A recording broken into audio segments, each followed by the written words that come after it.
আমরা আর কোন গডফাদারের উত্থান বরদাস্ত করব না।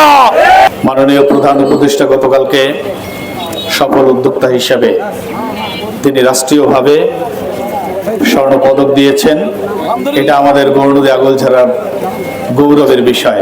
আমরা মহান রব্বে কারিমের দরবারে শুকরিয়া আদায় করি, আলহামদুলিল্লাহ। সংগ্রামী উপস্থিতি, স্বাধীনতার পরে আমরা বিএনপি দেখেছি, আওয়ামী লীগ দেখেছি, জাতীয় পার্টি দেখেছি, সবাই পরীক্ষা দিয়েছে, কিন্তু একবার এদেশের জনগণকে, গৌরনদী আগলঝাড়াবাসীকে একবার অনুরোধ করব, আপনারা একবার ইসলামকে পরীক্ষা নিয়ে দেখেন। আমরা যদি ইসলামী আন্দোলন ফেল করে তাহলে কথা দিলাম আর কোনোদিন আপনাদের কাছে ভোট চাইব না।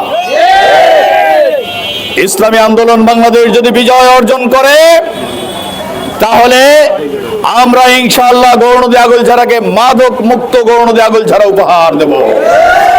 কারণ ইসলামী আন্দোলনের নেতাকর্মীদের মধ্যে মাদক সেবনের অভ্যাস নাই, তাদের মধ্যে মাদক ব্যবসায়ী নাই। অতএব আমরা যদি ক্ষমতায় আসতে পারি, আমরা ইনশাআল্লাহ কাউকে মাদক বিক্রি করতে দেব না, কাউকে মাদক সেবন করতে দেব না ইনশাআল্লাহ। সংগ্রামী উপস্থিতি, আপনারা দেখেছেন ইসলামী আন্দোলনের নেতাকর্মী চাঁদা নেয় না, চাঁদা দেয় না। অতএব যদি ইসলামী আন্দোলন বাংলাদেশ ক্ষমতায় আসে তাহলে আমরা চাঁদা মুক্ত এদেশ গড়ে তুলবো ইনশাআল্লাহ।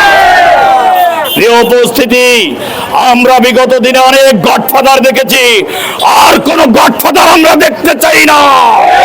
গৌরনদী আগলঝাড়ায় আমরা আর কোন গডফাদারের উত্থান, যত সন্ত্রাসী আছে আমরা ইনশাআল্লাহ ক্ষমতায় গেলে সকল সন্ত্রাসীদের নির্মূল করে ছাড়বো ইনশাআল্লাহ।